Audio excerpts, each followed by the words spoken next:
Hello, everybody. This is Stephen Munatones, and I hope you can hear me. Um, I have some videos to show, some PowerPoints to show, and others. But if you have questions, you can either raise your hand, you could see that down in the Zoom links below, or there's a Q&A section here where I can answer the questions. Now, we did receive literally hundreds of questions from everybody. So I've also turned on the captions. So those who are deaf or hard of hearing, hopefully you can see the captions below. Um, we did travel to Japan last 2 weeks ago. Um, we took many of your questions, not all of them, because we've received several dozens, easily over 50 questions over the last few days. And so when we went to Japan, we took the questions we received up until that date, shared them with Dr. Sato, and he answered them in Japanese. He does not speak English. And we did a translation of that, and it's shown below. So I am going to um, begin by showing this video. Now, what we did, again, it's not perfectly edited, but we gave Dr. Sato a bunch of the questions that we received. He read the questions, and then he answered in Japanese. You'll see the subtitles below in English. So I am going to begin. If there's any other questions, such as you can't hear me or you're coming late, etc., I can answer them. I do see two questions uh, in the chat, and I will get to them right now, just because they're very good. And the first question is, hello, I'm from Chicago. I've been doing KAATSU daily for almost 2 years, but I have not noticed that my muscle mass has increased. What is the best way to increase muscle mass with KAATSU? Um, the best way to increase muscle mass with KAATSU is actually with the KAATSU cycle. I have the B2 device on. I just turned it on. I am going to, I have it on one arm, but I don't have it on the other. And I'm going to turn on the app right now. So we're doing this in real time. Here's the app here. I'm going to do the progressive mode. I'm pairing right now. Oops, here we go. I'm going to turn it on again. I just paired it. I'm going to pair it now. It's paired. And I'm going to do arms, and I hope you can hear it. So now it's blue, it's on, and now I have paired. And I'm doing this so I can show you how you can increase muscle mass. So the best way to increase muscle mass is by doing the cycle mode. So it's pressure on, pressure off, pressure on, pressure off. And when you do that, what happens is blood goes into the limb, arms or legs, and then is slowed down coming back for 30 seconds or whatever you set it to be. And I just had it on now for 15 seconds. And I hope the lighting may not be ideal, but I hope you can see the difference between my arm here that has the band on and my arm here that does not have the band on. So there's a pinkness to it. Now, it's starting on a low pressure and will increase over time. And every time it increases or proceeds, the pressure gets slightly more and more and more. So this pinkness will increase. Now, if you want to increase muscle mass, the best way to do that, arms or legs, is to move the limb slowly and with contractions. This is the best way. So I'll go here. So here is my arm. I have it above the bicep, above the tricep. And what I mean by slowly is making a muscle and moving the limb slowly, both upwards and downwards. So it's not a pump like this, although this does work. But when you do this, what actually happens is, think of a water pump. When I do this, the blood in this part of my arm actually is forced out. We want the blood to stay in. We want this KAATSU device to keep the blood trapped in the arm. And in this case, you'll see it's getting more and more pronounced. So I put the band on with a 1 finger tightness, so I can fit 1 finger in. But if I tried 2 or 3 fingers, I can't force it in. Now, keep in mind that if you have some kind of neuropathy, some kind of uh, uh, any kind of cerebral palsy or anything, put it lighter. But in general, if you're a healthy, active person, you're going to be using a 1 finger tightness. And to build muscle, I want to move the muscle slowly while I'm contracting the muscle. Now, I would say this is my 4th repetition here. So I've gone 4 repetitions. And I'm going to minimize this. I don't know if you can see, but after 4 repetitions, this is my left hand, my right hand. I'm a righty. So by nature of being right-handed, my right arm is larger than my left arm. But even after a short period of time, I can see that this muscle is really being worked. Now, when I move the muscle slowly, it's not easy. So I'm feeling a bunch of lactate. It is as if I'm lifting a heavy weight. So the best way to do that is to move the muscle slowly, do 3 or 4 different types of exercises. Now, Dr. Sato and our KAATSU protocols, we call them 3-point exercise. We start off with opening and closing of the hand, then going to a bicep curl, and then doing a tricep extension. So I'm moving the muscle down here. Again, slowly. So when you do different kinds of exercises or movements, it really taxes the muscles. And again, you can see the pronounced dilation of the blood vessels in one hand versus the other. You can see the redness, and this arm is working out. You can see the veins here popping out. So this arm is being worked out, especially when I'm doing slow movement. In addition to slow movement, you can also do isometric exercises. Now, what is isometric? Isometric is when you're keeping the muscle or the limb still. So I can either push, maybe on a count of 5, 1, 2, 3, 4, 5, or pull, 1, 2, 3, 4, 5, or put my hands on a tabletop or against the wall or a chair and just hold it in position. Some of you may know what a plank is. It's when you sort of get in a push-up position and then come down close to the floor and hold it. That would be an ideal isometric exercise.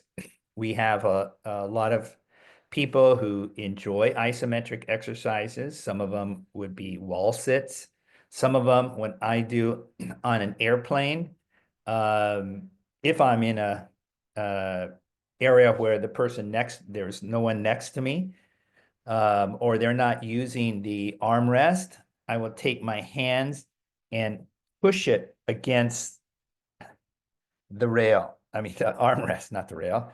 And I'll do that in the flight. 1, 2, 3, 4, 5. Rest. 1, 2, 3, 4, 5. So moving the muscle slowly, contracting the muscle as you move, and then isometric pushes and pulls while you have the band on and a 1-finger tightness. Doing the KAATSU cycle is a proven way to build muscle. Now, if you're just sitting still and not doing anything, then that will help your vascular elasticity. But if you want to build muscle, you should move.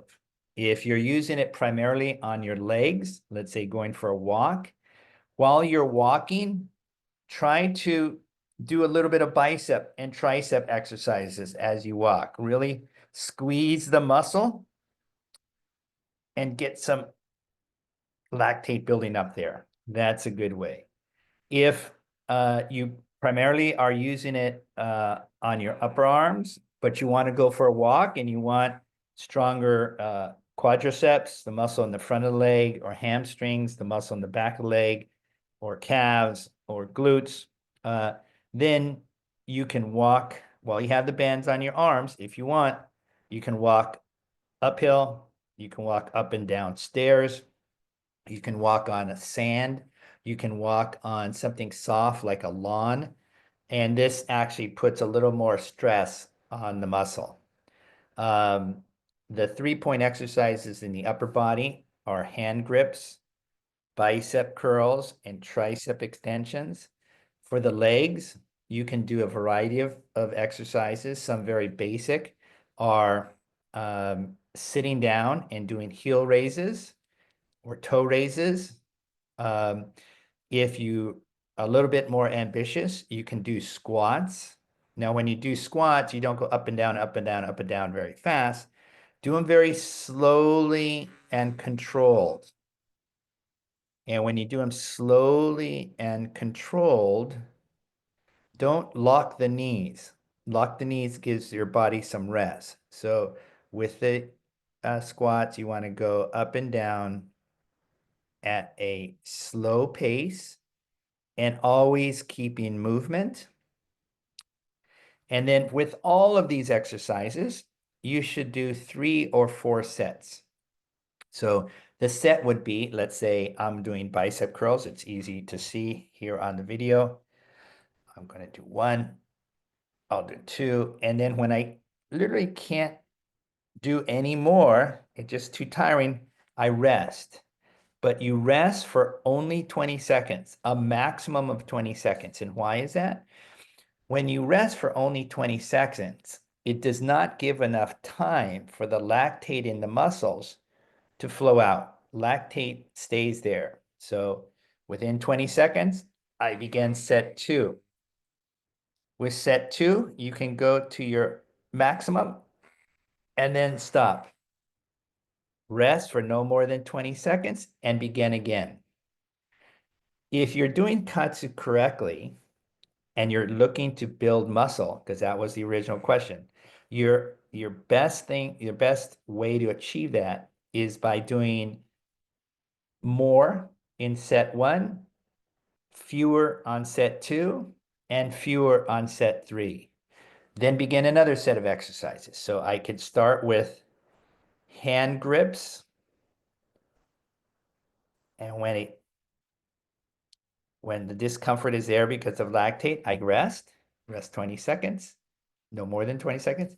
Then start it again. Again, everything slowly, squeeze, rest no more than 20 seconds. Then do the third set, rest no more than 20 seconds. Then begin the second exercise. Again, contracting the muscle, moving the muscle slowly. Rest 20 seconds, second set, third set, then move on to the next set. So this is a good way to build muscle. Next question is, I was wondering, how do you demonstrate that the elasticity of blood vessels has been improved after years of doing KAATSU for years? There's actually tests. we did it in the University of Tokyo Hospital. You're actually measuring the vascular endothelial growth factor. There are cells that actually, so you can see the veins here. Right now, the vein is engorged in blood. All of this is engorged blood, and you actually can take blood samples and test that. For any of these questions we have, email me at info, at kaatsu.com. For example, this person would ask a question, how do I test that? I said a blood test. They could do it in a hospital, but you have to be specific as to what you want them to test for. And then you can get that particular test done. Now, it will be unusual, so it may not be covered by insurance, but if you're willing to pay cash, or if you're on Medicare, maybe they do. Um, so that's how we did it in Japan. We all can do it very simply, and we did this very early on. And this is actually how Dr. Sato got Dr. Nakajima and Dr. Morita. These are some of the top cardiologists in Japan. Originally interested in KAATSU, is he actually used a pulse oximeter. And Dr. Sato, what he did is he showed his SpO2, or SpO2, the oxygenated blood levels on his fingertips to Dr. Nakajima and Dr. Morita. And I don't know what it was at the time. Then he did KAATSU, and then he showed them again on the same finger, obviously. He showed them again after he'd done KAATSU. What his SpO2, Dr. Sato's SpO2 is actually quite high. It's usually 99 or 100 anyway. But he actually showed it to them in an airplane. And they were sitting next to one another, and they were discussing KAATSU, and Dr. Sato was trying to get the cardiologist interested. And he showed them the acute effect, the short-term effects of KAATSU. And what he showed them was with a pulse oximeter, he showed them before KAATSU, he did KAATSU, and then he showed it the SpO2 after KAATSU. That actually got the interest of Dr. Morita and Dr. Nakajima very interested, and they began a 10-year study of over 12,000 patients. So this is an indirect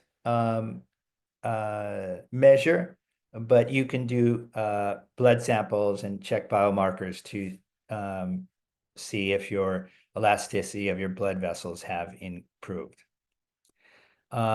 Next question is, can KAATSU help my onset muscle atrophy in glutes, pelvis, and legs due to damage from radiation therapy years ago? Possibly. Again, what you would do would be very similar to the answer of the first question, is how to build muscle.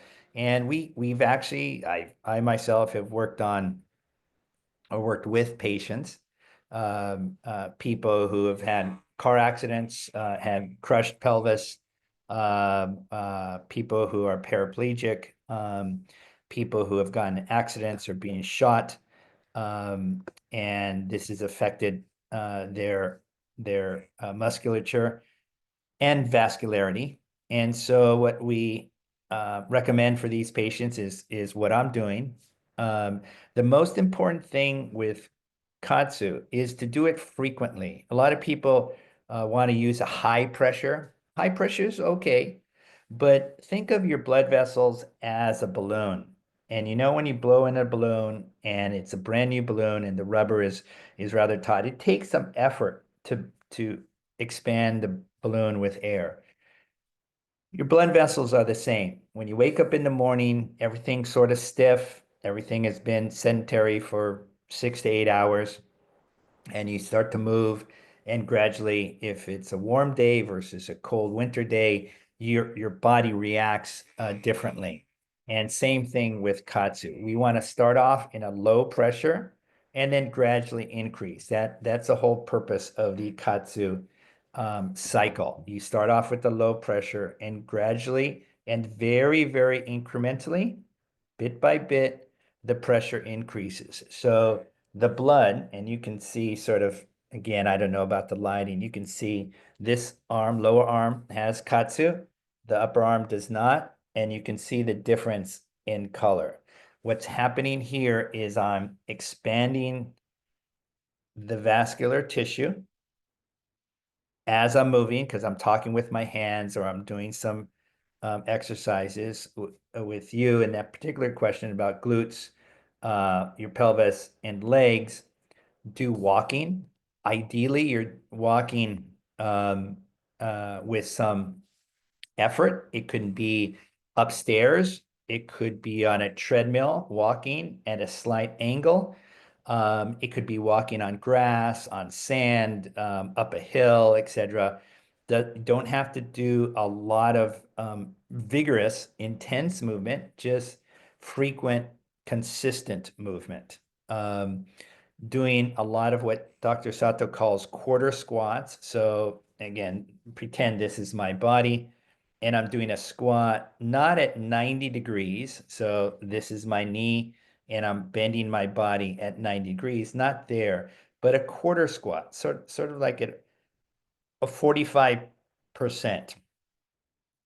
You can keep your feet straight, move it out at an angle, move it in, and this will impact the different parts of your glutes and your hamstrings. You can lie on the floor and do bridges. You can do lay on the floor and raise your feet for a little bit with the KAATSU bands on.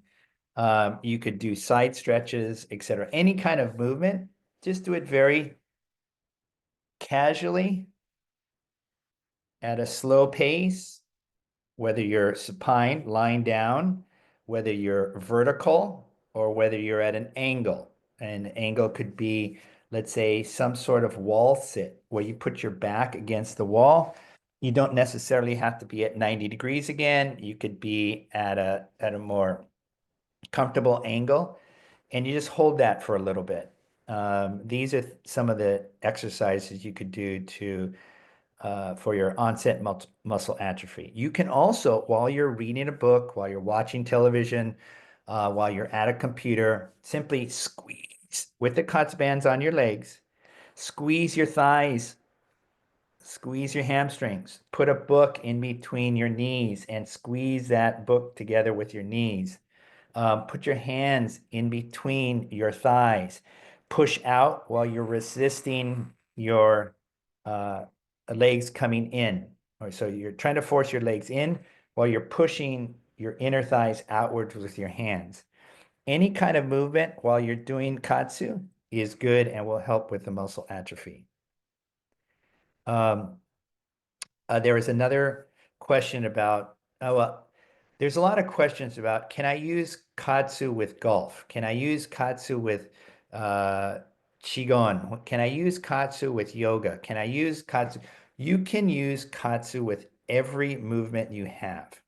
Um, you can use KAATSU, these, not the B2 device, but our other C3 and C4 devices. The unit is not attached to the bands. And so you can remove the bands and you can actually put those neoprene KAATSU air bands in the water. We do this with a lot of people who are severely injured, soldiers, athletes who need to come back quickly to the field of play because of the playoffs or what have you. So you can do anything with KAATSU. Um, I'll jump right into golf. How would you use KAATSU with golf? Now, if you're a PGA Tour pro, a little bit different than if you're a 62-year-old hack golfer like me. Those guys are hitting the ball 300 plus yards straight down the fairway. They're putting from, all kinds of places. They're hitting chip shots that are beautifully placed. I'm not that. Um, what I need to do in my game, my very poor game of golf, is simply take the KAATSU either on my arms or my legs and practice either my putting, my chip shots, or my drives. I can do that while the bands are on my arms. I can do that while the bands are on my legs. As you're doing KAATSU golf, you would do uh, either arms and then legs, or wherever you see your weakness to be. You want to practice that putting, those chip shots, those drives, as your technique is perfect. And this holds true for all activities in all sports. So if you're a swimmer, a track athlete, a football player, a basketball player, there's no need to use KAATSU while you're doing bad technique. That's actually teaching your body bad technique. What you want to do with KAATSU, let's say I'm practicing my drives. I'm going to put the bands on my arms. I'm going to do 5 great, as perfect as I can, which is not close to perfect, as good a drives as I can. Then I want to put them on my legs, 5 to 10 great drives on my legs. That will exhaust me. KAATSU is not over at that point, even though I take the bands off. Even though I take the bands off, the KAATSU, the mechanism within the body continues. In other words, I have this KAATSU on my left arm. It's doing the KAATSU cycle, pressure on, pressure off, pressure on, pressure off, incrementally going up. This is creating a variety of lactate to be built up in my arm. It's sending a signal to my brain. The brain is reacting as it naturally does, as our human bodies have evolved, and secreting growth hormone. Growth hormone is a big molecule. There's other things that actually are produced as a result of that. But that's, for the purpose of this discussion, what we're looking for.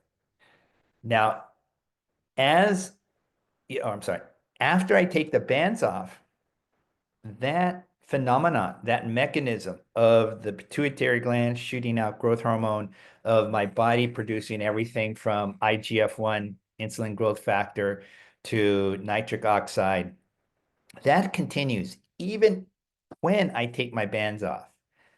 That is an ideal time to continue practicing golf. You want to practice when you are hormonally optimized, whether it's golf, qigong, cycling, swimming, uh, punting, kicking, throwing a football, etc. So KAATSU is not over when you take the bands off. KAATSU continues optimally, based on our biomarker testing many years ago. This is probably 25 years, more, either 25 or more years ago. What we did is we took 12 college students, we did KAATSU on them, and then we poked and prodded them for the next 24 hours. And we saw the level of lactate, the level of growth hormone, etc., over a 24-hour period. We saw over that period amongst these 12 young men that the human growth hormone production peaked at about 12 to 15 minutes. And then it gradually came down. It was still being produced as a effect, outcome of KAATSU 45 minutes, an hour later. Small, but still being produced. When you're performing and you want to perform at your highest, it's a really good time to do that performance when you are hormonally optimized. And that is what we do. That's why when we're talking with Olympians and professional athletes, we encourage them to do KAATSU, mild KAATSU, not intense KAATSU, 10 to 15 minutes before they go out on to the Olympic final, or before they go out in the arena or the stadium, because they want to be performed while their body is being internally optimized. So same thing when you're practicing golf, whether it's putting or doing some chip shots, you can do initial KAATSU or stretching or whatever your boxing, whatever your activity is, and this includes performance, dancing, speaking, a business presentation, etc. So in my own case, in the case of our staff, when we are making a presentation, we're doing KAATSU cycles before we enter that room, before we go to the conference room. And why? We want to be hormonally optimized. We want to have those beta endorphins going through our body. We want to have that adrenaline flowing. So when we are making an appeal to a professional team, whether we are talking to a university, we want to feel good, and we want to be vascularly healthy to make a good appeal. So maybe you can even sense that with I'm talking. I started, let's see, I started this, what, 28 minutes from now. I'm only doing cuts one arm, and I actually feel more and more energetic as I go. So with golf, with any sport, do arms, then do cuts on legs, then take off the equipment and continue to practice whatever skill or sport you're doing. You've got this nice window of KAATSU activity, removal of the bands, and then another nice period of hormonal optimization. You want to practice throughout that continuum. Next question is, will you release the recording after this? Yes, we will. We'll certainly do that. Next question is, for clarification, is it better to use progressive mode rather than psycho mode for increasing muscle mass? Is that correct? Personally, I like the progressive mode. I'm going to turn this back here. So this is our main menu, and this is the B2, this is the app. We can go to the cycle mode, which is our bread and butter, and here you can choose arms or legs, and then you can choose different pressures, and however many sets you want to do. I'm going to say I'm going to do 3 sets, and we're going to hit OK, and then we're going to start. You can see here that there are 8 steps. So it's more or less, well, this is 30 seconds. So it's about 6 to 7 minutes in duration. And that's good. That's bread and butter. Very good. Now, I'm going to stop this here. The difference between this cycle and the progressive cycle, which we include under advanced mode, is that when we start this, oops, sorry, gotta select it. You can see instead of 8, there are 16 steps. So it's longer. I prefer this 16 step because it's simply, I click it and I'm ready to go, and it'll be there instead of 6 or 7 minutes, depending on the pressure, depending on the amount of on pressure and off pressure. It could be as much as 20 to 24 minutes in duration. So if I'm going to do a full workout, or if I'm going to do be writing a lot of emails or on a Zoom call, and then I like the progressive mode because it's a longer period of time. So if you're working on increasing muscle mass, what you want to do is get to that point where there is a lot of modification of the venous flow. So in other words, you want a lot of blood engorged in your limb, and the progressive mode will get you there more than likely better than the cycle mode. Why? Because the cycle mode is short, whereas the progressive mode is longer, and it can go higher. Obviously you can customize it. So the more that you engorge the limb and blood while you're doing KAATSU for increasing muscle mass, the better. So the simple answer to this question is yes. next question is this the best way to increase muscle mass with trained athletes as well, professional athletes, for example? Well, a professional athlete, let's take two different sports. Let's take a 400-meter sprinter, so one time around the track, versus a basketball player. Those two athletes perform differently. They train their body differently, and their off-season, preseason, mid-season, and championship season are different. That track and field athlete is focused probably on some regional, national, and international competitions. The basketball player, if they're in college, they're playing probably 30 to 35 games. They're probably playing some summer league. And if you're professional, you're going to the playoffs, you're playing as many as potentially as more than 82 games. So the duration of the season, the amount of travel, and the activity, a vertical leap versus raw speed and stamina. The raw speed and stamina required for a 45-second race versus let's say a typical NBA basketball game with 4 quarters is much longer. Now they're starting and stopping, they're doing a lot of intense work. So every sport has their specific goals. So when we work with ballerinas, we work on different things versus when we work with professional arm wrestlers. When we work with professional surfers, whether at the Olympics or on the pro circuit, that's much different than working with rowers or wrestlers. So what we do with KAATSU is consider what do they want to achieve during specific periods of time.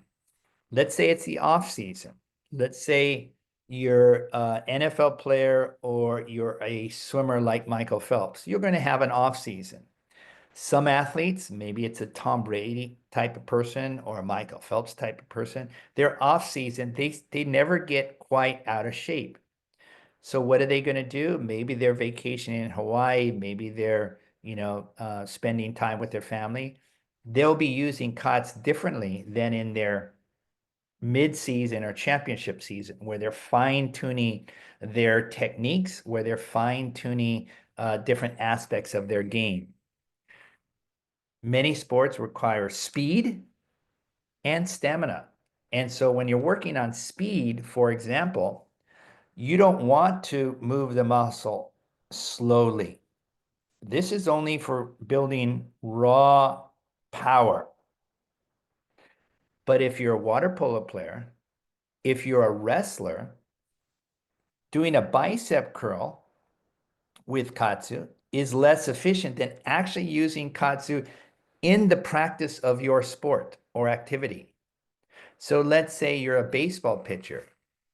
You're not going to be doing or wasting time with a bicep curl. You're going to be using KAATSU as you're throwing the ball.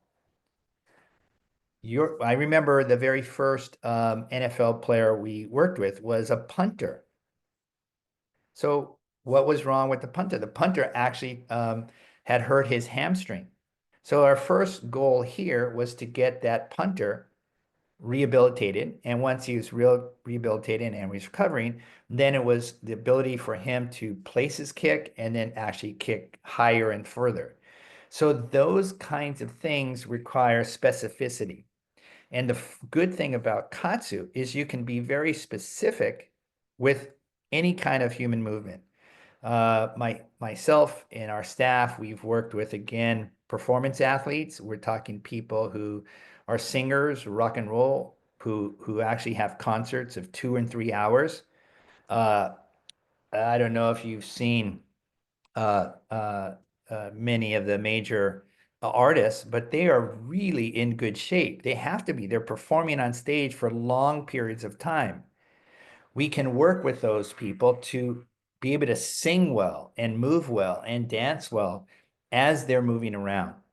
Same way, if we're working with a sprinter, we're working with how fast can they move their arms and legs.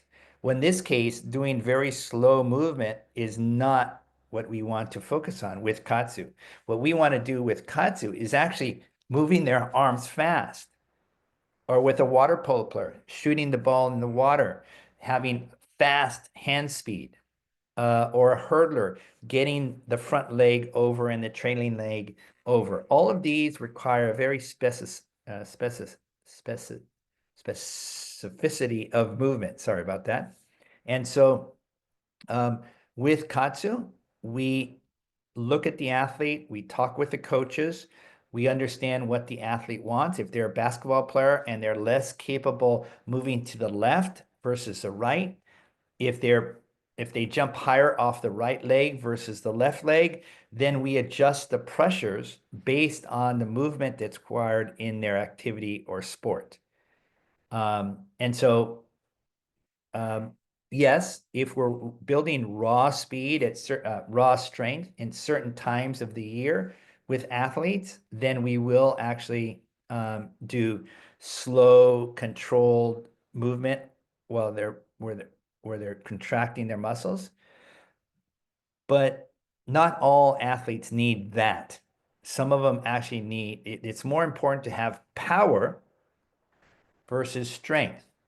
And I know those are subtle differences, but with power, we're actually trying to move the limb faster in certain ways. And so we just adapt KAATSU to the needs of the athlete. Another person said, I'm not seeing any questions in the Q&A. I don't know if you see the questions, but I see the questions. So I don't know exactly how I can enable you to see the questions, but I'm repeating the questions as I'm reading them in real time.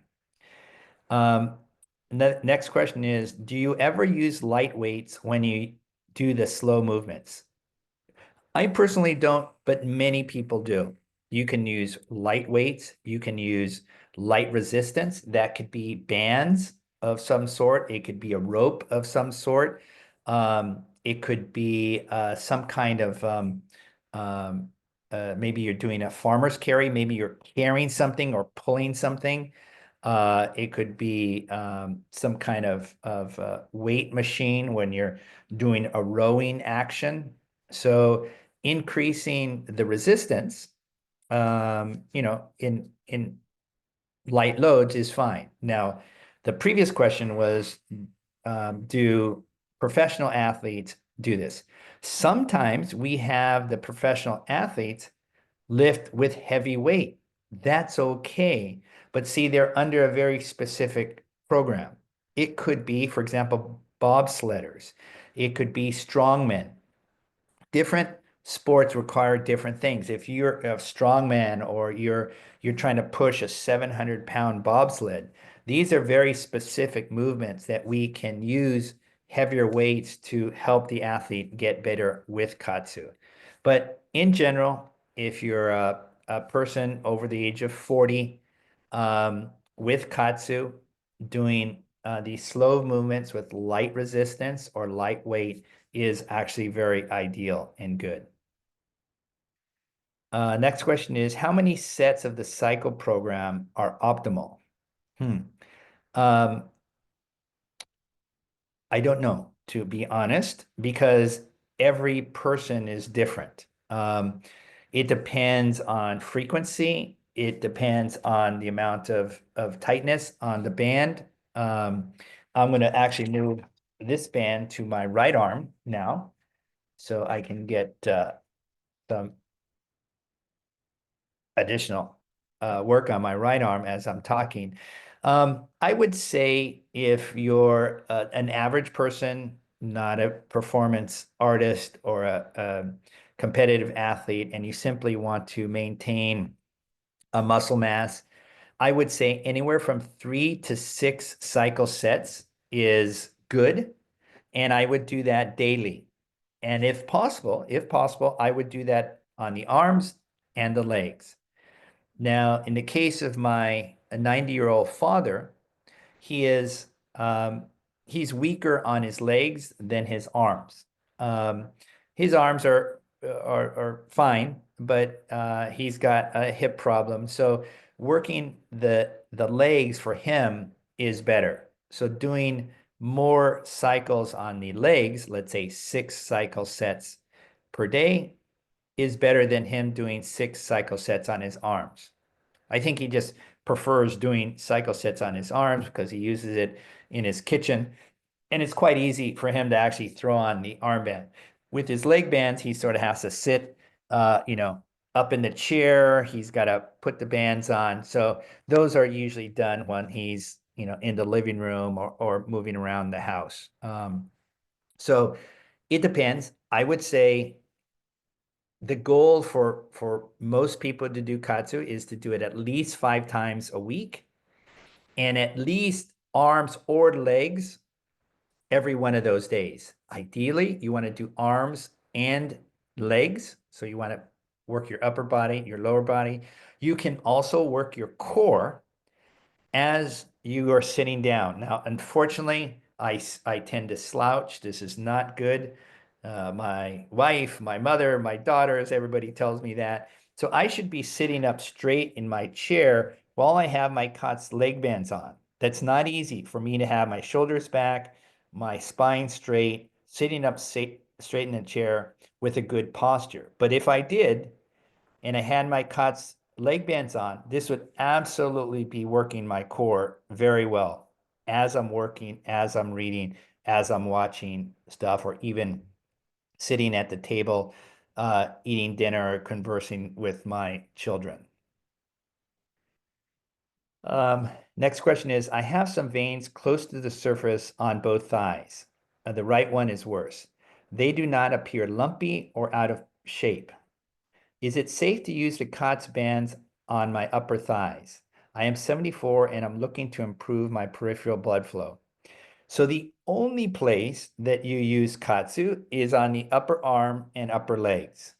For the upper arms, it would be right in that crease in between the bicep and deltoid. So this is your deltoid, this is your bicep, this is your tricep, this is your lat. You want to put it right in that crease, right in there. On your legs, imagine a pair of men's briefs or women's bikini. So you want the bands to go right under that, sort of at an angle on both sides. So you have your entire quadricep and your hamstring below the bands. So those are the only two places that you would put the bands on, upper arms and upper body. Now, I've seen people with unbelievable pronounced varicose veins. In this case, you would still put the bands on in those locations. If you're at any way nervous at all, we don't encourage any of you to do things that you're uncomfortable with at all. You can put the bands on your other 3 limbs. Start off with your arms on, start off with the bands on your arms. And then if you're uncomfortable in any way with putting the bands on a leg that has very pronounced veins, just use it on the other leg. That's perfectly okay. It's not as effective, but it's pretty close. And so what I would encourage you to do is start off with the arms, then move to the one leg, do KAATSU as the KAATSU protocols dictate. Over time, what this time period could be, it could be 2 weeks, 3 weeks, 4 weeks. Then actually try to put the band on the leg with the very pronounced legs, pronounced veins, and then use a very, very gentle tightness. And what I mean by gentle is I have the band on my upper arm. Imagine this upper arm is the same as my leg, and I want to put a 1-finger tightness in there. But in your case, use a 2 or 3-finger tightness. So I would actually loosen this up. Imagine again, this my arm is a leg. I would loosen it up a bit so I can get 3 fingers in there. So now I can get 3 fingers in there. This band is much looser than when I put the band on with a 1-finger tightness. So if I tried the 3 fingers again, there is no way I can get those fingers in there. And then try that. Very gentle pressure. We're not, the whole purpose of KAATSU is to increase, not the whole purpose, the primary purpose of KAATSU is actually to increase the elasticity of your vascular tissue, which leads to a hormonal response. That's the essence of KAATSU. This is why when Dr. Sato began his journey to do formal scientific research on KAATSU, he reached out to cardiologists.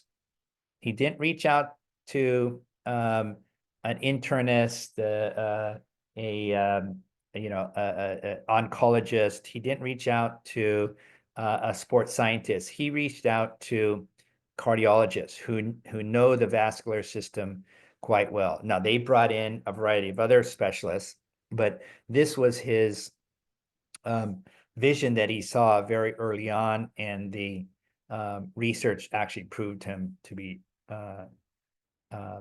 true.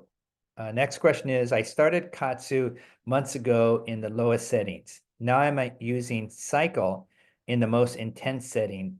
At the beginning, my veins were dilated, but now they're not even leaving less than a finger gap. I think the question is, what should I be doing, or let me reread the question.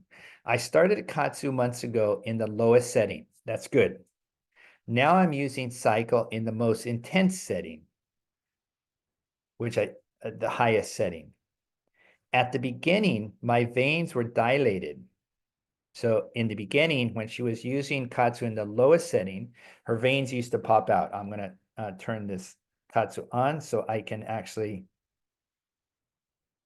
oops.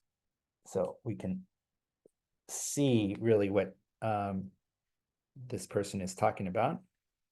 So now I'm starting this. You can see this is my left hand without KAATSU. This is my right hand. I just turned it on. It's now 10 seconds going, and you can see I'm right-handed. So my right hand really impacts greatly. So in her case, when she started KAATSU, the veins dilated in the lowest setting. But now her veins, even in a higher setting, are not being dilated, even when she has less than a finger gap. So why is this? I don't know why this is the case, to be honest. It doesn't seem, it's not logical to me. And in this case, I would ask if you can send this same question by email at info@kaatsu.com. Please send it to me. We will get on a Zoom call one-on-one so I can understand why this situation is occurring. I've not seen this before, so I don't know why, and I apologize, but we can have a one-on-one discussion and we can figure out what the situation is. Next question. Do I keep repeating the sets until the end of KAATSU 6 cycles? 35 minutes on my arms and 40 minutes on leg. I am 74-year-old female. Yes, you can keep repeating the sets until the end of the 6 cycles. That's perfectly okay. You're doing it correct. If you're a frequent user and you've been using it for, I would say, over a month, what you can also do as you go through the cycles and you start on low, always start on low. I started on low this morning myself, even though I've been doing KAATSU now for 25 years. But I quickly go to a higher pressure. I use the first cycle for a nice little warm-up, and then I go directly to a high cycle because that's what my body is accustomed to. So as you're repeating the sets, maybe you can do, let's say, 4 sets on low, 1 medium, and 1 high. Over time, let's say in a year, maybe you do 1 set or 2 set on low, 1 or 2 on medium, and 1 or 2 on high, something like that. So you're doing a good job, and carry on. Next question is, a driver recently hit me while I was cycling, resulting in a fractured pelvis. How soon post-fracture do I restart KAATSU? And is there any evidence it will shorten the rehab? There is plenty of evidence, but every patient is different. We recommend, obviously, that we strongly advise you actually talk with your orthopedic surgeon or whoever your consulting healthcare professional is, and tell them about KAATSU and how you can incorporate and how soon. There may be some other factors involved. I don't know what those could be, but there's a variety of factors that can come into the equation, and we are not a medical advice company. We're a manufacturer of KAATSU equipment. We know how KAATSU is used. So consult with your physician. If they have any questions, we could provide you and them with additional information for their consideration and knowledge if they don't know about KAATSU. Quite often, I would say 99% of physicians don't know KAATSU. As you can imagine, physicians don't like to appear ignorant. So quite often when they hear KAATSU, they Google KAATSU, KAATSU in Google. And what appears is 100% of the time BFR. And BFR equipment is not KAATSU. BFR equipment slows down or partially occludes the arterial flow into the arm. This is what BFR equipment does. BFR equipment are tourniquets or modified tourniquets. That's exactly what a modified tourniquet does. It's designed to stop or occlude or slow down the arterial flow. Usually what happens is a physician, rightly so, gets a little bit nervous. I don't know about this KAATSU. It's occluding your arterial flow. What he or she is doing is you're mixing up BFR with KAATSU. And so if the physician is nervous, worried, or adamantly against KAATSU, usually most of the time it's because they're misunderstanding what KAATSU is. They don't know what the equipment does, and they are worried that this equipment here will occlude or cut off arterial flow into the limb.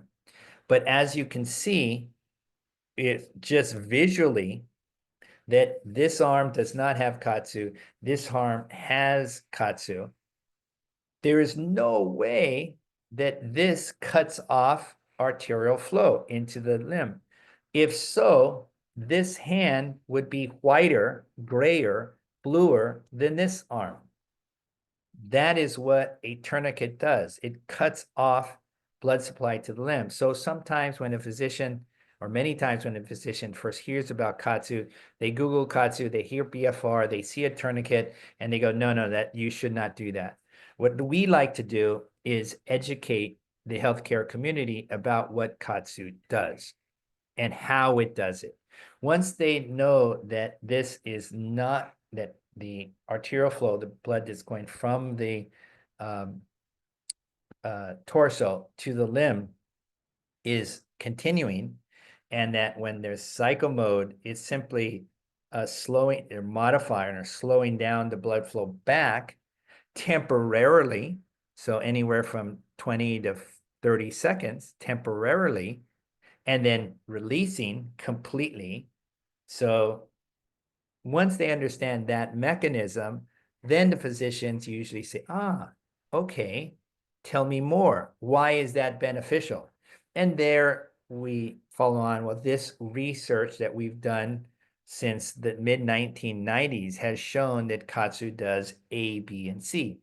And once they understand that there's no arterial blood flow occlusion, and that it is simply technically a modification of the venous return, and then this leads to a hormonal response, and that hormonal response actually includes different biomarkers that actually aid in the healing of bones, ligaments, tendons, muscles, and skin, then their eyes are open to uses and applications of KAATSU, and then we can continue the conversation. They can have confidence in your use of KAATSU. So you can start, our general recommendation is 72 hours after a surgery, you can begin a KAATSU. But again, always seek advice of your healthcare professional and follow their guidance. And if they want more information about KAATSU, you can actually contact us at info@kaatsu.com. Next question is, does KAATSU affect the arteries in addition to the veins? Yes, so we have one vascular system. It's a vascular system. It includes the capillaries, the very small vessels, and the arteries that go out, and the veins that come back. And so in both cases, those arteries and veins actually have three walls: the inner wall, middle wall, and outer wall. And the cardiologists did such detailed studies that actually they understand that it is actually the middle wall that is actually enabling that increase in elasticity as an outcome of KAATSU. So, and that's true both for your arteries and your veins and your capillaries.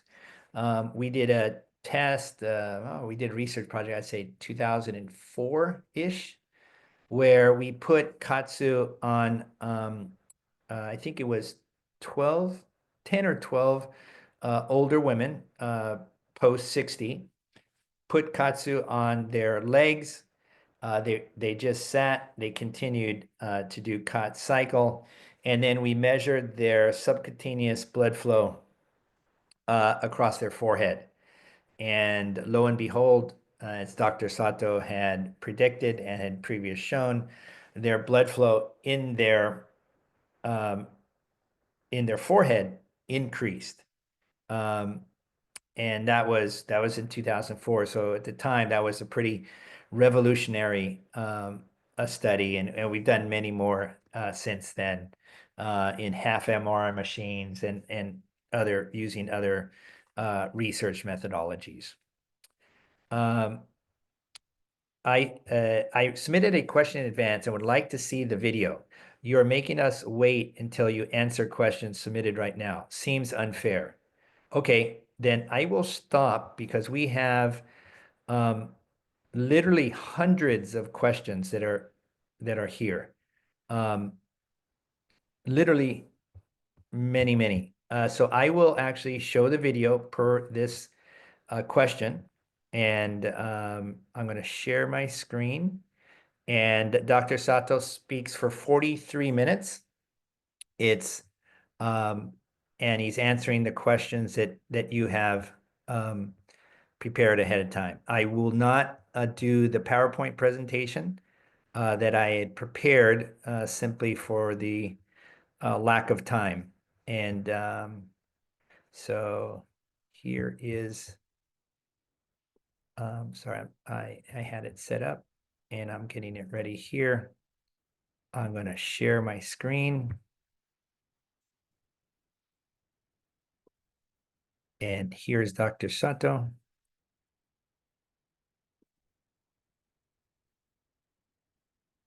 And if you cannot hear, I hope we can hear, but I'm going to put the power up. This is actually in his office in Fuchu, Japan, which is about 30 minutes outside of Tokyo. 皆さん、こんにちは。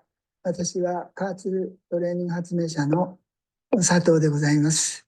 これから皆様からいただいている質問に対していろいろお答えしたいと思います。よろしくお願いします。1966年にKAATSUを発明して、今年で秋で満59年になります。もう1年経つと60年経ちます。ここまでKAATSUトレーニングをやってきたなって自分でも驚いておりますし、自分自身もそれなりに年を取っているわけでございます。では質問に対してお答えいたします。自分自身のトレーニングを皆様から聞かれているんですが、KAATSUクを毎日、毎週どのようにして使用されているかという質問ですけど、KAATSUサイクルは私自身にとって、リラクゼーションとかウォームアップとか、何しろ体を起こしたり休ませたりするのにKAATSUサイクルを使っております。それでKAATSUのコンスタントでは、これトレーニングにおいてウェイトトレーニングと一緒になってKAATSUトレーニングを行っております。KAATSUの栄養とか運動とかそういうのは当然誰でも同じなんですが、トレーニングをすればするほど栄養もしっかり取らなきゃいけないですし、それからサプリメントもやはり食べるだけですとどうしても不足しますから、サプリメントも補うようにしております。でボディビルダーが従来のウェイトトレーニングに加えてKAATSUトレーニングを行うということは、これは素晴らしいと思います。なぜかっていうと、一言で言うと、やはり重いウェイトを使っていると必ずいつか怪我をします。そうすると怪我をするとまたそこに戻すのが大変になります。だからKAATSUの場合は非常にライトウェイトで短時間、短期間と。Sorry, I think this, I don't know what this is here. I'm going to try to. Oh, I think I need to stop the closed captions on the main screen. So let me stop this for a moment.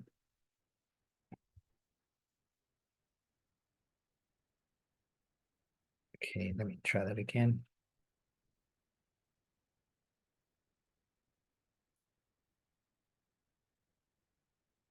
超軽量負荷っていう原則がありますので、非常に楽にウェイトトレーニングの従来の方法と同じ効果が上がります。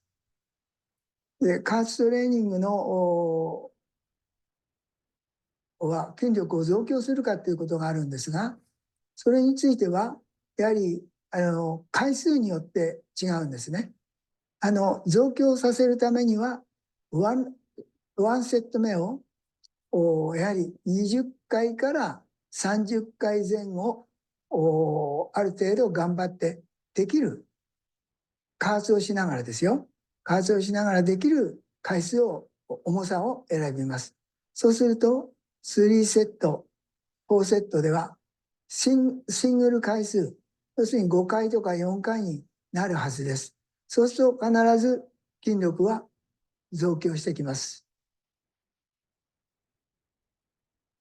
で質問の方の目標は脂肪を落としたいっていうことがあるんですが、やはりKAATSUトレーニングをすればするほどトレーニングをすればするほどどんどんお腹空いて食べたら、これは脂肪が体から取り除くことがなかなか難しいです。ただ皮下脂肪と体内脂肪とは違います。体の特に内臓脂肪というのは体にとって良くないわけですから、皮下脂肪っていうのは体を守るためにつく脂肪です。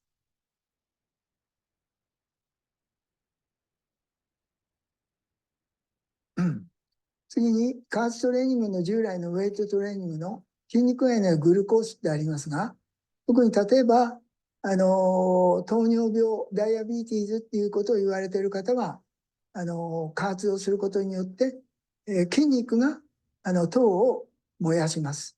そうすることによって糖尿病を軽減することもできます。から防ぐこともできます。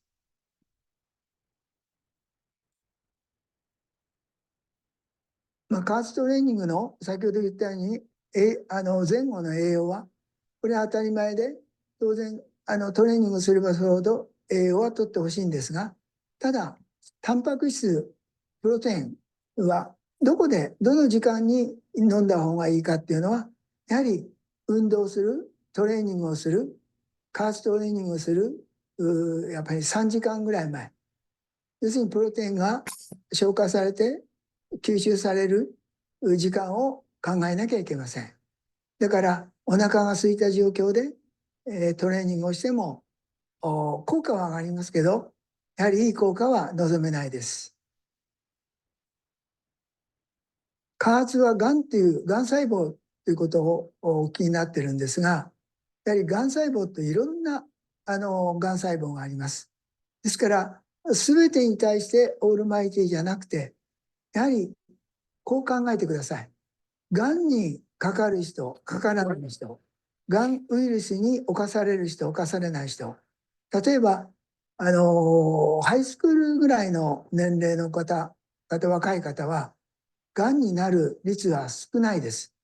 どうしても、高齢者高齢者ががんウイルスに侵されやすい。それはなぜかっていうと、やはり体の免疫能力、それが落ちてくる時期からがんウイルスにやっつけられる。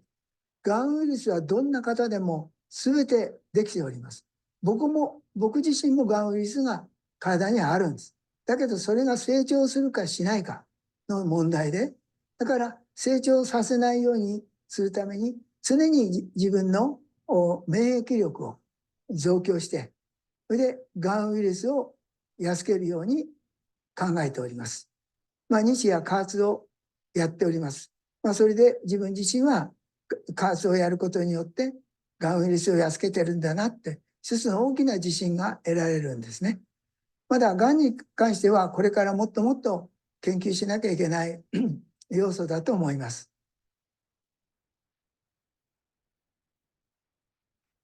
カーツグローバルのビジョンをなんか話してくれっていうことがありますか。これは小さな小さなほんのもう小さな会社です。だけどもカーツグローバルはカーツっていうのはものすごく僕は偉大性を持っております。本当に世界を飲み込むぐらいの力があると思います。それで人をスマイルにし、喜びを与え、健康を与え、これに関してはもう大企業に負けないつもりです。だから小さな会社ですが、その中身は大きな会社です。だから目標に向かって世界のすべての人が健康になることを目標にしてカーズグローバルは頑張っている。そのように進んでいきたいと思います。あと COVID に対する質問ですが、で、COVID に関しては、これはやはりかかる人とかからない人、当然かかった人でも軽症に済む人、済まない人、いろいろあるんです。でもこれは簡単に言いますと、やはり体の免疫力なんです。免疫が弱い方は、やはり COVID にかかりやすいし、免疫が強い人はかかりにくい。だから、やはり免疫力を作る。それには、やはり加圧をやって、グロスホルモンを増強する。それが一番だと思います。あと、なんかこの後に、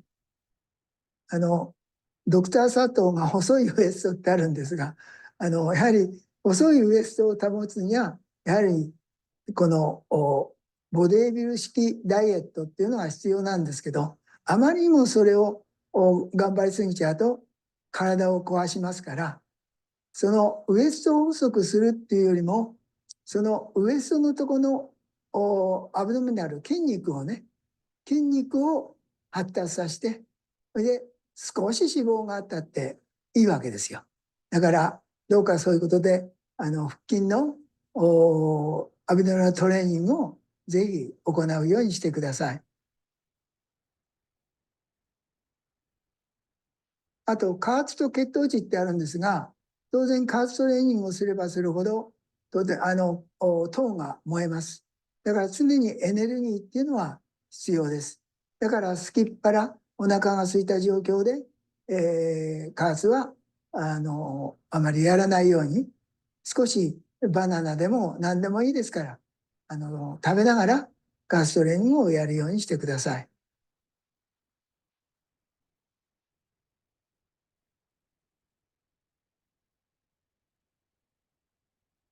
なんか胸のトレーニングで、腕のトレーニングですね。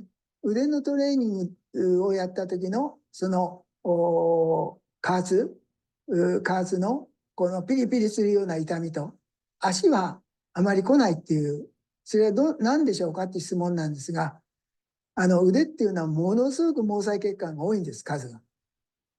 で、足っていうのは、当然腕よりも少ないんです。その理由としては、足は長い時間使うわけですね。立ってたり。だから、すぐ疲れたりするとまずいわけです。だから足は、まず神経が鈍感にできており、鈍感に。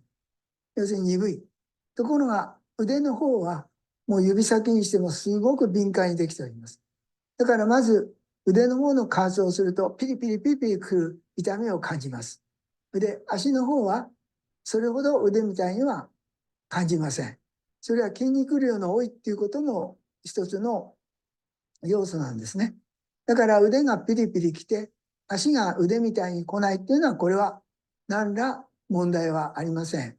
ですから、マニュアル通りにやっていただければいいと思います。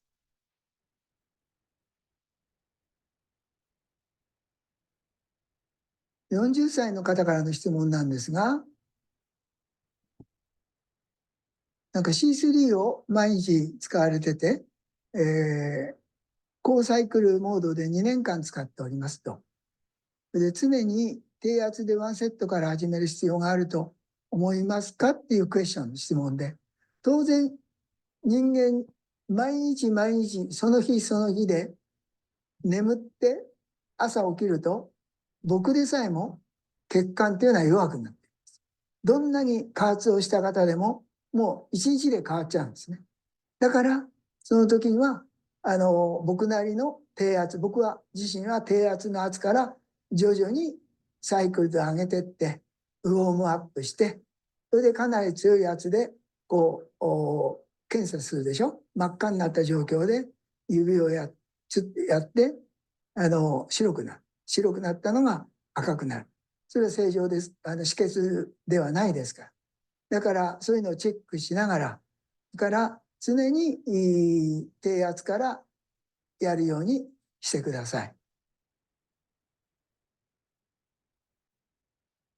次は心臓に関しては、不整脈、心房細動とかいろいろなのあるんですが、この心臓に関しては、その心臓のドクターが、まずこう聞いてください。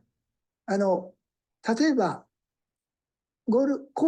加圧をしていいですかって言っても分かりません、そのドクターは。だから、こういう質問をするといいです、ドクターに。自分はゴルフを好きなんで、ゴルフしていいですか？あるいは、水泳が好きなんで、水泳をしていいですか？あるいは、ジョギングが好きなんで、ジョギングをしていいですかっていう質問を、例えばする。そうすると、その心臓のドクターが、絶対ゴルフもダメ。それからジョギングもダメ。水泳もダメっつったら、これは動くなっていうことです。動かしちゃいけない。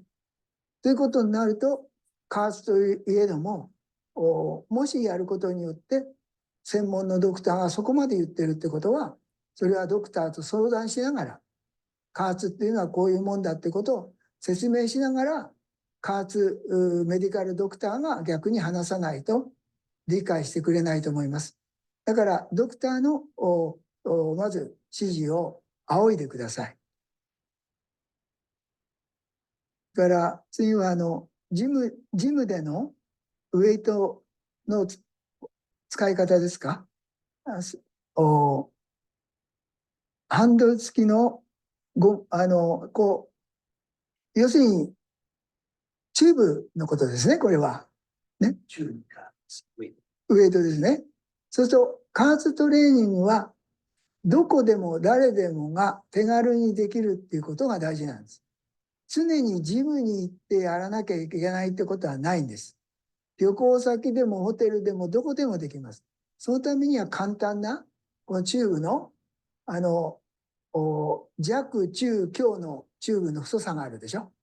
それを3種類持ってると、そのチューブによってアームカールもできるし、ロープーリーもできるし、アップライトローイングもできるし、いろんな方法ができるわけです。だから加圧プラスチューブトレーニングっていうのは非常にこれはいいと思いますよ。ところがウェイトトレーニングですと、重い器具を持っていくわけにいきませんからね。だけど、もしジムに通っている方であれば、ジムで週何回かやって、あとはチューブトレーニングをやるといいと思います。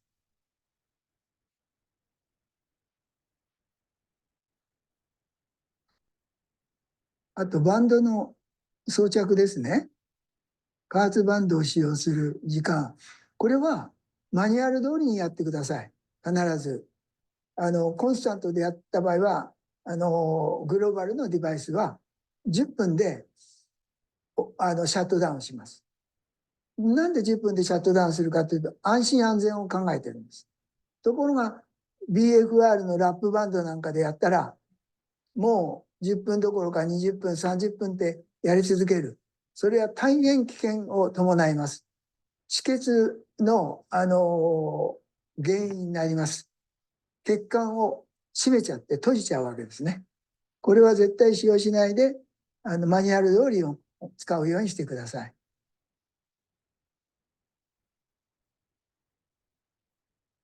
あと次が、バンドを使って装着30分トレーニングを続ける。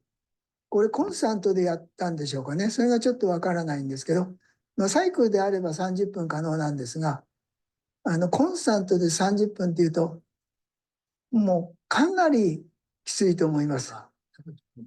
サイクル。サイクルね。サイクルであれば OK。コンスタントであれば NO ですね。はい。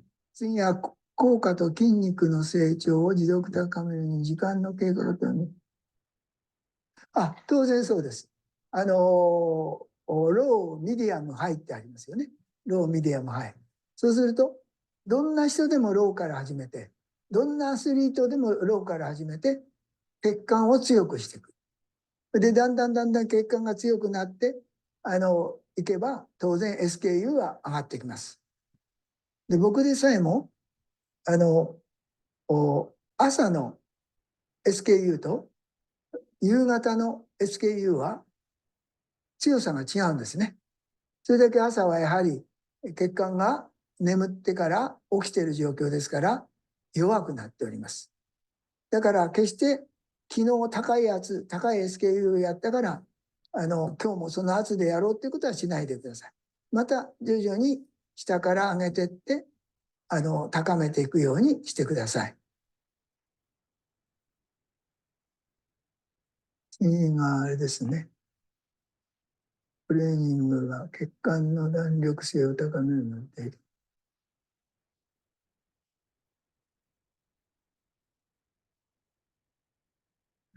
血圧の問題ですね。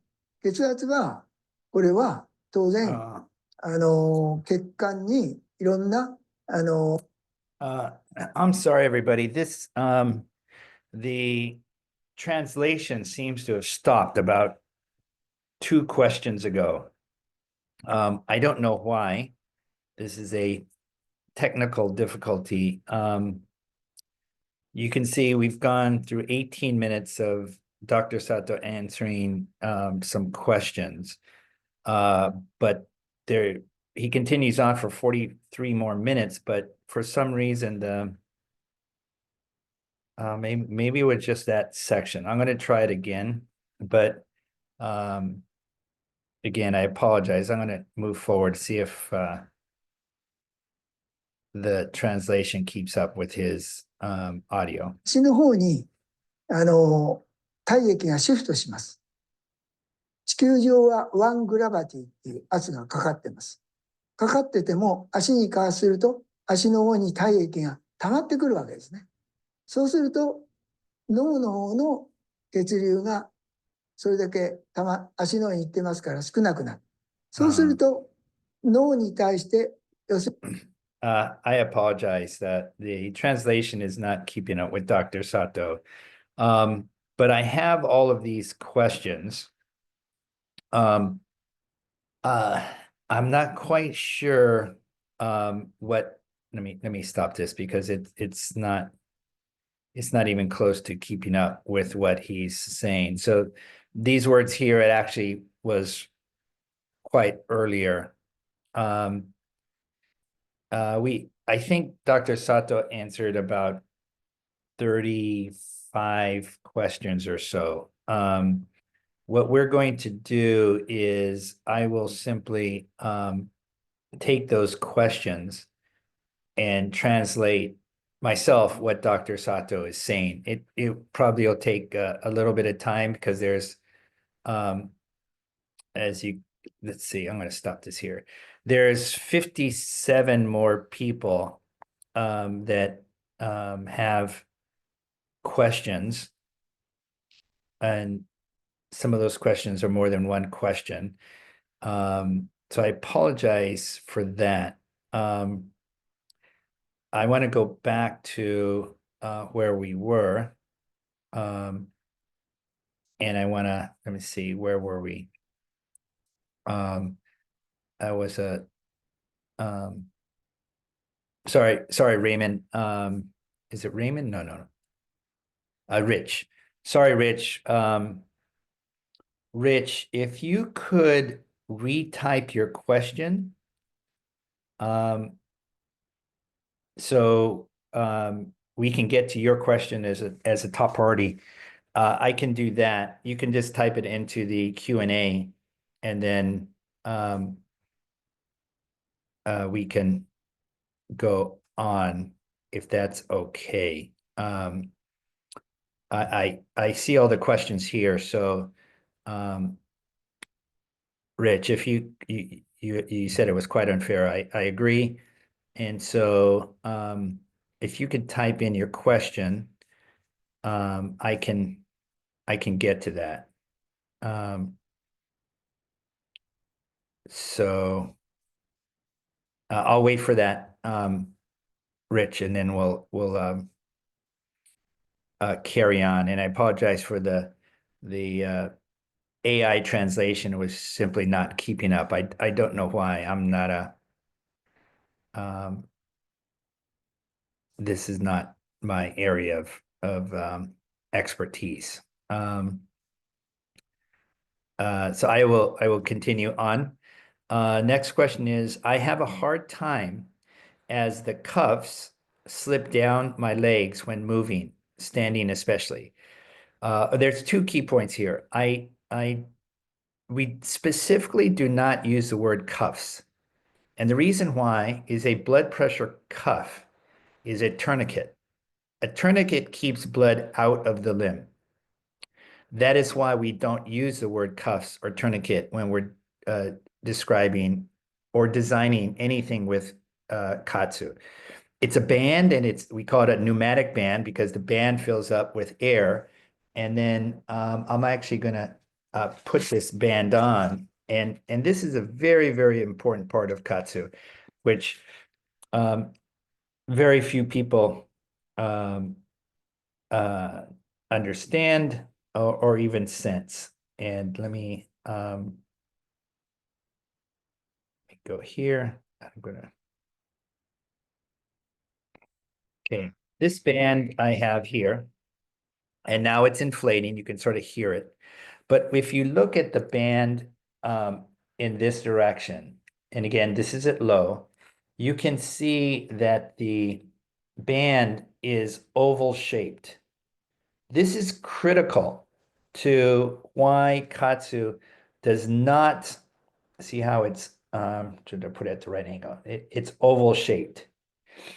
And the air bladder inside, like a balloon, but it only inflates in toward your limb. This is why, design-wise, we can keep the blood going into the limb and not out of the limb. So again, I know the question was, how do I keep the bands from slipping down my legs? But the questionnaire used the word cuffs, and I want to make sure people do not get the wrong impression that the bands are not cuffs. Cuffs are things that keep the blood out of the limb. KAATSU only slows down the return blood. So how do you keep the bands from not slipping down your legs? Um, you, there's many important steps here. The first step is it's always better to put the bands over clothing. So either leggings, tights, gym shorts, pants, etc. Put them over the clothing. Then, and this is very, very important, put the bands on while you're seated. When you are seated, the girth of your leg is actually smaller than when you're standing. When you're standing, your quadriceps, the muscle in the front leg, and your hamstring are contracted. Their muscles are being used. So the muscle is contracted, and your leg girth actually incrementally increases. If you put the bands on while you're standing, you're putting bands on as your muscle is contracted, larger. So when you sit down or when you move, when you walk, actually your leg girth actually changes as you're sitting down, standing up, or walking. And imagine you put something around this um, moving girth, and when the girth is smaller, the bands will slip down. When the girth is larger, it stays in place. So it'll get smaller, larger, smaller, larger, based on the girth of your arm, I'm sorry, of your leg. In addition, when the band is inflated, it will be snug. When it's not inflated, it will be not snug and then fall off. So you put the band on when your leg is relaxed and when it's smaller. You put the band on with a one finger tightness. You continue to sit, and then you do at least 2 cycle sets. At least 2 cycle sets. Why? When you do the cycle sets, your vascular tissue will get more elastic. After 2 cycle sets, take the band again, keep it in position, and then retighten it. Retighten it tighter. You will find after you do 2 cycle sets, what you thought was the absolute tightest you can get on your leg band, you can actually get even tighter after 2 cycle sets. After you've done 2 cycle sets, you make the band incrementally tighter. Then you can stand up and do your walking or whatever other exercise you do. And whenever I've done that with anybody, the band never falls off. So try that. And then the other small tips are actually when you put the band on, make sure that the Velcro is attached. Sometimes I've noticed if the band is the wrong size, that maybe it's too small, then the Velcro is not being attached. This is just an insurance to make sure the band stays on. So make sure that the band is, I'm sorry, the Velcro is attached, and this should be able to make the leg not fall off you when you stand. The next question is it a band issue or is there a way to apply more pressure in the bands? It's not a band issue. You can actually apply more pressure in the bands by 2 ways. Remember the pressure on the bands, there are 2 pressures. You have what we used to call the tightening pressure, the fitting pressure, and that's the pressure that you use to manually place the bands on. So I've tightened this fairly tightly, and you can see that on this particular band, I've got a lot of leeway here. I can tighten it less tightly, and it's there. So this is the band that I personally use, and I tighten it right in this location here. So it's very snug on me. So the first way you can tighten the pressure is simply put the band on more tightly. When you put the band on, again, your arm should be relaxed or your legs should be relaxed when you put it on. Then, like I just explained in the previous question, do one or two, at least two cycle sets. So about 10 minutes worth of work. In fact, when Dr. Sato was first teaching me back 25 years ago about KAATSU, all we did was actually put the bands on his patients and then sit and talk and catch up to how they were feeling or what their health condition was or what they wanted to do.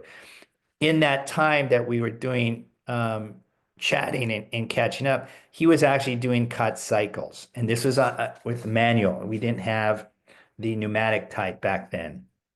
I didn't notice, I didn't catch what he was actually doing. What he was actually doing was making the girth of the arm or the leg, he was manipulating it as the patient was simply talking. They had no idea what was going on.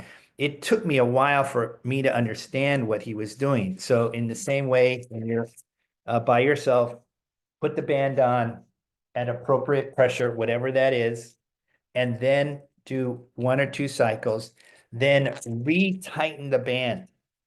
Take the band and apply more manual pressure to the band, and then begin your workout, whatever that is. That's step one. Step two is you can always use the custom mode. So at least on the B2, which I have here, I can go to the advanced mode, go to the, oops, I have to turn it on. I'm going to turn it on here. It's on, and I'm going to use the custom mode. Custom mode, I can increase or decrease the pressure as I see fit. So if the pressure is not enough for you, always go to the custom mode and adjust the pressure as you wish.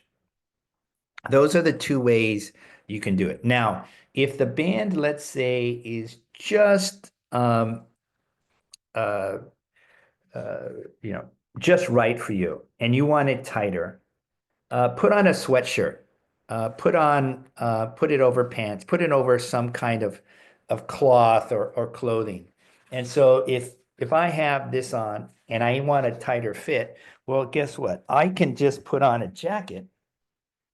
And when I put on a jacket, and I know in summertime it might get hot, but now if I put on a jacket, I can actually manipulate to my favor how much I can put on. If you notice before, I had some extra runway on my B2 device, but now that I have a jacket on, there's fabric underneath here, and I can actually modify the tightening or fitting pressure here. So those are different ways that you can apply more pressure in the bands. I know when we were working with NFL linemen, big people with big legs, we actually had to, and I did this with Dr. Sato. We actually take the bands on the sumo wrestlers, and we needed a lot of strength to actually get the bands around a defensive lineman or offensive lineman or sumo wrestler. Big people or people with a lot of subcutaneous tissue, you need to really crank it over to get the band more snug. Next question is, what frequency do you recommend the exercises per day, per week? I recommend, and I personally do KAATSU twice a day.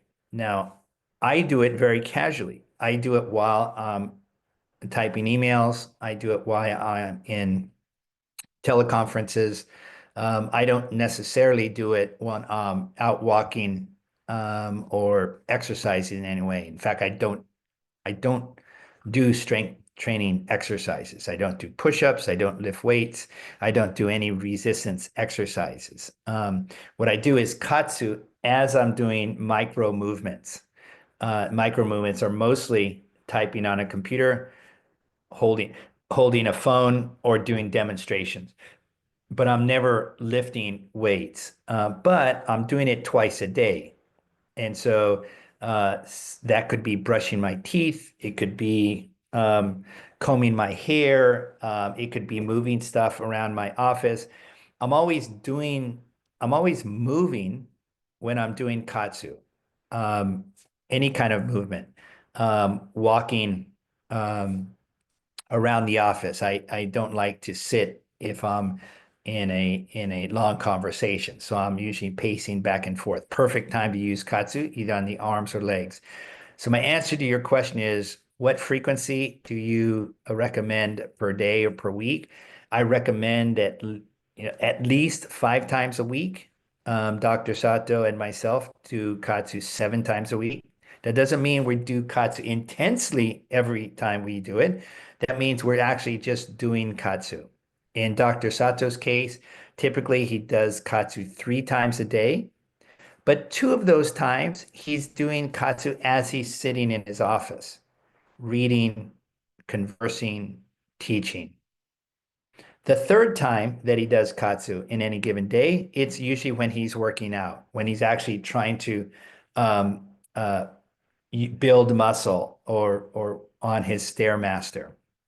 So again, he's using it 3 times a day. I'm using it twice a day. In my case, and 2 of the 3 times with Dr. Sato is doing it, it's mostly just while we're sitting. Although I do use it as I'm moving around the house or the office. Um, I would recommend at least 5 times a week, and I would recommend it at least once a day, and I would recommend it on the arms and the legs. If you're interested in your core, you could do very simple exercises. You can sit up straight, as I tend not to do, while I have my leg bands on. You can actually walk, just pace back and forth with a book on your head, any kind of book, and walk with the leg bands on, shoulders back, back straight, walking with good posture. You can also stand, bands on your legs, on one balance on one foot.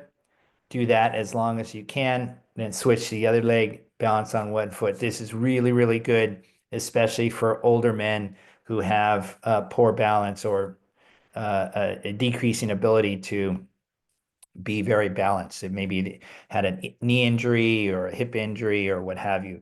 So those are the different ways that you can use KAATSU in while you're incorporating your daily lifestyle. It could be while you're washing your car. It could be while you're cleaning the countertop in the kitchen.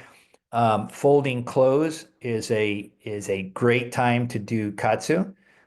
Either standing in the where the washing and dryer is, folding towels, folding clothes, little micro movements is good. My 88-year-old mother does it while she um, uh, um, what do you got? Knits her different um, uh, socks or scarves or anything for her grandchildren. So she does it while she's doing, her knitting. Um, Next question is, will you be showing Dr. Sato's video today? Yes, but there were some technical difficulties, and I'm going to we'll put Dr. Video's video in its totality, but understand that the um, AI translation was not keeping up with Dr. Sato, and I noticed when he was talking that they missed a lot, an awful lot, and so we'll spend the time to do a proper translation of Dr. Sato's answers to the many questions. Um, Next question is, what exactly do you mean by hormone optimization? So I believe the question related to previous question about a KAATSU workout. So a KAATSU workout for performance athletes or athletes, it could be a ice hockey player, it could be a tennis player, it could be a rower, it could be a swimmer, it could be a wrestler, it could be a singer, it could be a musician, it could be a pianist, it could be a ballerina. All of those people in the course of their training, in the course of their performance, your body produces a variety of hormones, a variety of proteins, a variety of lactate, innumerable things that are happening in your body.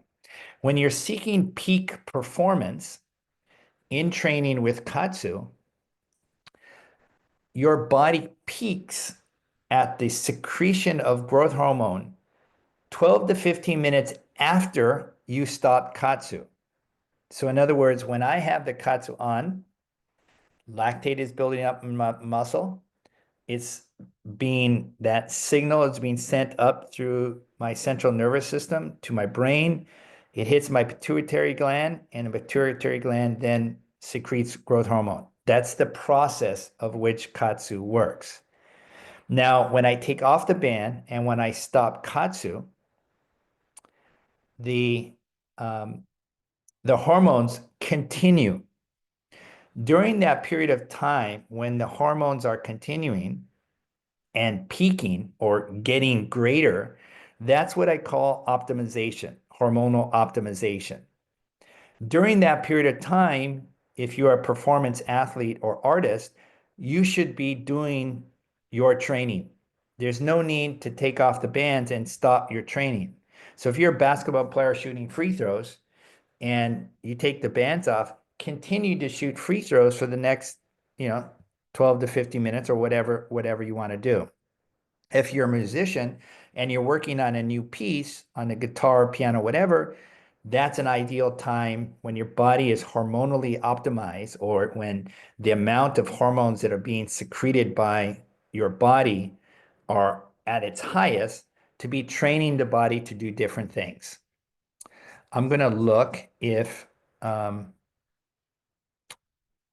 Rick, so I didn't see Rich's, I don't see Rich's question here. So I can't answer. I don't remember the questionnaire and the question. Now there are,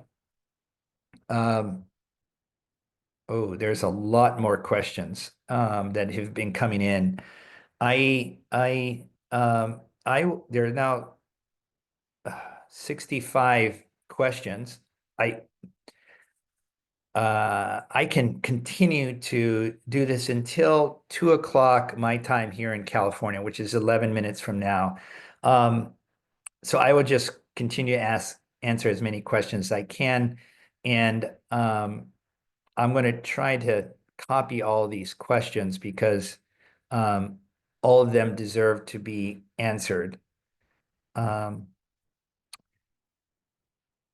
Next question is there anything to consider regarding timing between using KAATSU and eating? Well, it depends what your goal is. So is your goal to gain weight? Is your goal to maintain weight? Or is your goal to lose weight? And if weight, either gain, maintenance, or decrease, are you looking at muscle gain, fat loss? So there are many different ways to answer this question. And the question is related to the question many times before about is this slow contraction of KAATSU what professional athletes do? The answer there was maybe, but possibly not. The same thing here. I'll just answer one question. One aspect of this question is, I will assume you're looking for weight loss. So with weight loss, we go back in time and we look at what the wrestlers, boxers, and MMA fighters do with KAATSU. Typically, if you're a combative sport athlete, you're trying to make weight. So if I'm 72 kilograms or I'm 170 pounds and I'm fighting wrestling or a boxer or MMA, and I have to drop weight to 155-pound division, or let's say the 65 kilogram division, then typically, if all those people remember Rocky, would be jogging in a sweatsuit and trying to sweat out this weight. What the combative sports athletes found out is they can be losing weight. Now, of course, they're mostly looked at water weight at the time, but they can be losing weight if they do KAATSU and they don't eat anything for 90 minutes after doing KAATSU. And why is that? Because after doing KAATSU, your capillaries are expanded. And when you have your heart is beating, dun, dun, dun, dun, dun, dun, that all your capillaries, all the veins in your body require energy to expand and contract. That's why when you go to sleep at night and you wake up in the morning, there is a slight difference in your body weight. Your body has actually used energy while you're sleeping. We think of I need to do something I need to run, I need to jog, I need to lift weights in order to lose weight. In fact, when your body is just functioning normally and your heart is beating, this expansion and contraction of the vascular tissue requires energy. It's a caloric burn. So when your capillaries and veins are expanded maximally or more than normal, you're actually requiring more energy, more calories to be burned. And therefore, in the combative sports world, they found if they don't eat during that 90-minute window or more, if they want, their body requires more energy and burns more calories. So that's how they focus on maintaining or losing weight. But there's, again, maintain weight, lose weight. Again, maintenance of weight is an issue, especially for our KAATSU users who are going through chemotherapy or long COVID or otherwise ill or not feeling well. Gaining weight is often an issue for athlete. Let's say you're a high school KAATSU user and you want to compete in college, or you're in a different, you're a high school player and suddenly you're competing against kids who are 5'11", and then suddenly you're in college and you're competing against kids who are 6'4" and larger. So there's many different ways we use KAATSU to achieve what the user wants, but I don't have much time left, so I'm going to get through as many questions as I can. I observe you applied the device on the left arm and observe changes. Do we need to use two devices simultaneous for both arms? Yes. I was simply using the band on one arm for demonstration purposes. So, but you do bring up a good point. I put the band on one arm, I put the band on the other arm, typically, and I do my KAATSU. I do this on the arms or legs. Now, I am right-handed, so I'm using my right hand much more often than my left hand to brush my teeth, to comb my hair, even to take off my glasses. I typically take off my glasses with my right hand. I I drive primarily with my right hand. I throw stuff with my right hand. If I grab something, I'm reaching with my right hand. So because of that, my right side is stronger than my left side. So with KAATSU, typically what I do is I'm using more pressure, I'm using more tightness on my left side than my right side. Why? Because if I have a higher tightness on my left side than my right side, I'm creating more stress in the muscle. And in the muscle, I will actually create more lactate. More lactate leads to a growth hormone comes up. It will see that the receptors in my muscle cells here are requesting help in addressing the stress that's in the muscle, and it will help my left side get bigger. And there is many questions, and I can't. The more I talk, the more questions that are being submitted. So I am going to make a copy of these questions now, so I don't lose it. And over the next 2 weeks, just answer them. Uh, I guess what I would need to do is post it publicly with all the answers. Haven't figured out how we're going to do that, but Ralph, who is our senior executive, can help me put it on publicly. I also wanted to acknowledge a KAATSU user, Mark Henley. He is he has a remarkable story, and I don't have enough time to give him justice, but I did want to share his story and his journey with KAATSU with everybody, and he actually wanted to do the same. But I need to go to another webinar that's happening in 2 minutes. So I apologize to everybody whose questions I did not get to.